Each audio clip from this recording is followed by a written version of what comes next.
继续关注俄乌局势。当地时间4号，俄内务部宣布一份新通缉名单，其中包括乌克兰总统泽连斯基。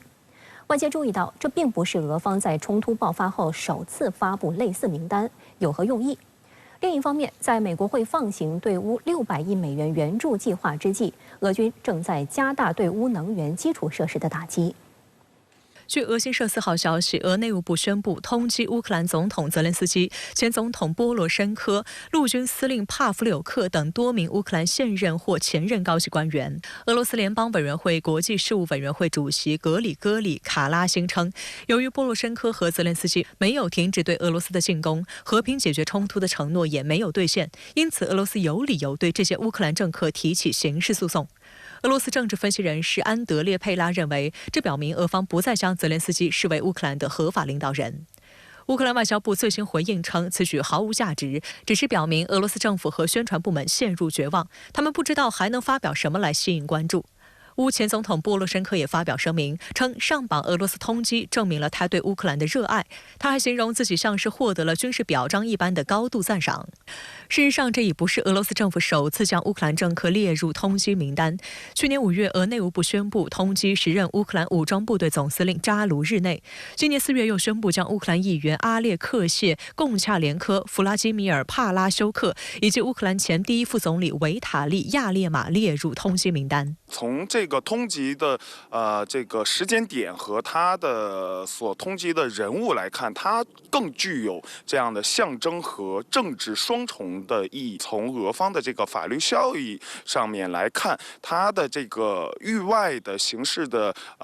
这个管辖权是有限的。俄方的这个刑法典，它不同于国际刑法，它的这个域外的执法能力、执法力也是受限的。那么另一方面，我们可以看到5月21号，乌克兰总统选举进行了延期。那么俄方的这样的一个举动，更是为了这个乌克兰总统延期后，俄方不承认泽连斯基的合法性做法律上的这样的一个铺垫，也是为了后期谈判对于处理乌克兰危机以及相关人员预留出法律的这样的一个依据。俄乌冲突延宕超过800天，关于双方的战损情况一直备受外界关注。俄国防部4号通报称，过去1周，俄军南部、西部和中部集团军分队消灭乌军超过5300人，其中中部军队集团夺占了顿涅茨克人民共和国、辛巴赫穆托夫卡、谢苗诺夫卡和别尔蒂奇村。乌克兰武装部队总参谋部也在同一天的战报中表示，在过去24小时内，前线地区发生74次战斗，乌军对俄多个指挥所、弹药库、防空系统、雷达站、人员集中区和其他重要目标实施了打击。泽连斯基当晚称，乌克兰空军连夜击落了针对乌克兰哈尔科夫和第聂伯罗地区的13架沙赫德无人机，并击落俄罗斯苏25轰炸机。俄罗斯昨天白天对乌克兰东部城市社区和前线阵地使用了8枚各种导弹和近70枚制导航空炸弹。乌克兰国防部情报总局副局长史基比茨基2号接受《经济学人》杂志专访时指出，乌克兰无法在战场上击败俄罗斯。他推测有意义的谈判最快可能在2025年下半年开始。乌克兰外长库列巴也表示，俄罗斯最终必须参与谈判，否则无法结束战争。对此，美方最新表态也承认，俄乌战争不可能很快结束。美国国家情报总监海恩斯2号表示，俄罗斯已经加强了对乌克兰基础设施的打击，旨在阻碍乌克兰调动武器和军队的能力，减缓乌国防生产，并迫使基辅考虑谈判。Such as the strikes on Ukraine's electricity infrastructure, are intended to impress on Ukraine that continuing to fight will only increase the damage to Ukraine and offer no plausible path to victory. And these aggressive tactics are likely to continue, and the war is unlikely to end anytime soon. 这与泽连斯基要求向这个俄方继续的抛出这种战争这个对抗的这样的一个信号，形成了鲜明的对比。那么也可以看出，现在整个乌克兰内部，包括乌克兰总统下面的一些重要的内阁官员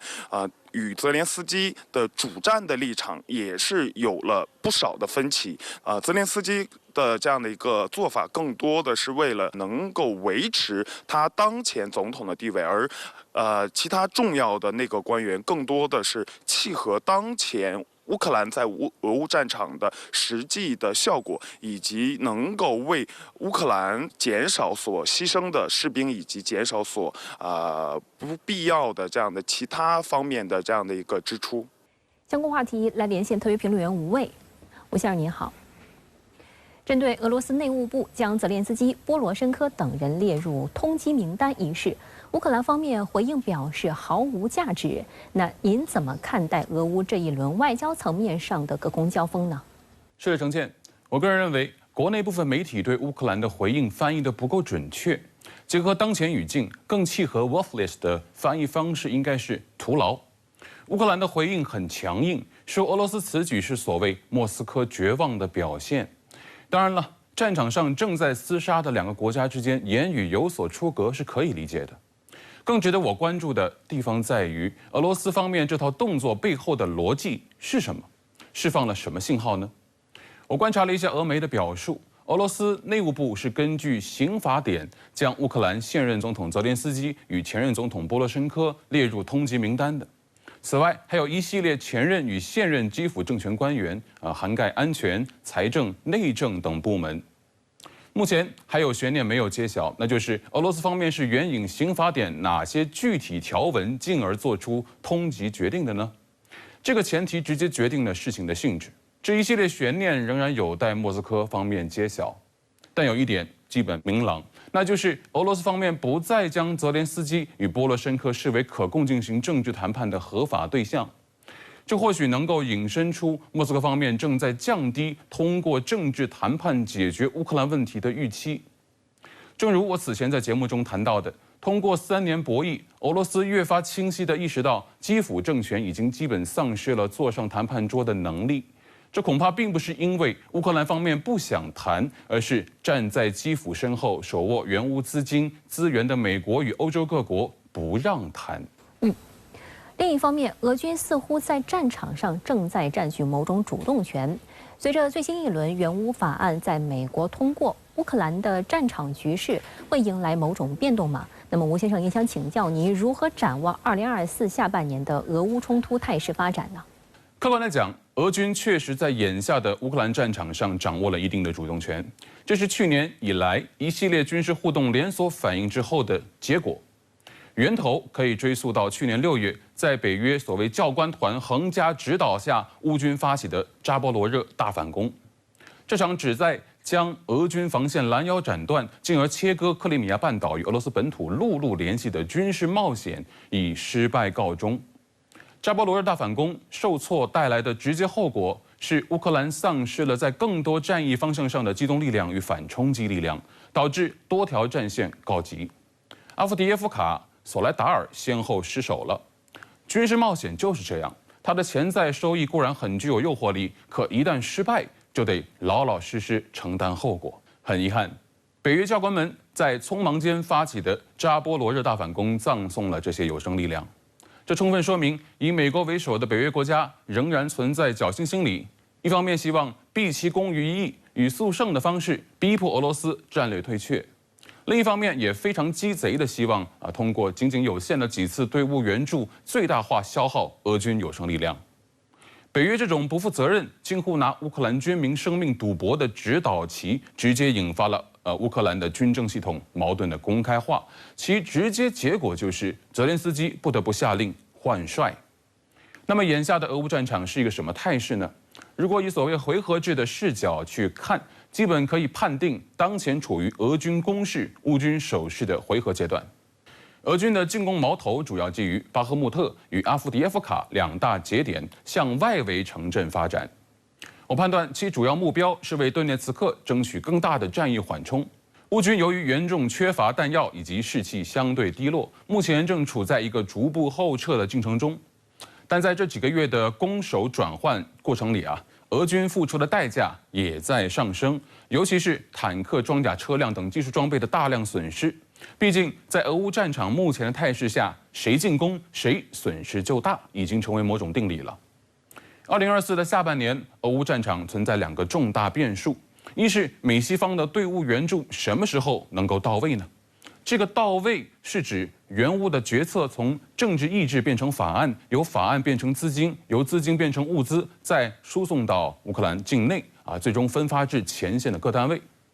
这个过程恐怕是以季度为时间单位计算的，它非常考验北约国家的行政效率军事工业产能以及政治统合力。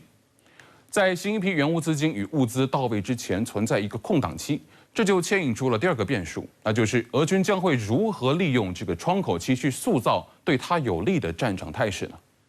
比如在这一轮进攻中，将战线前推至什么位置？毕竟每多拿下一个城镇，都会让顿卢两州的民众更加远离前线。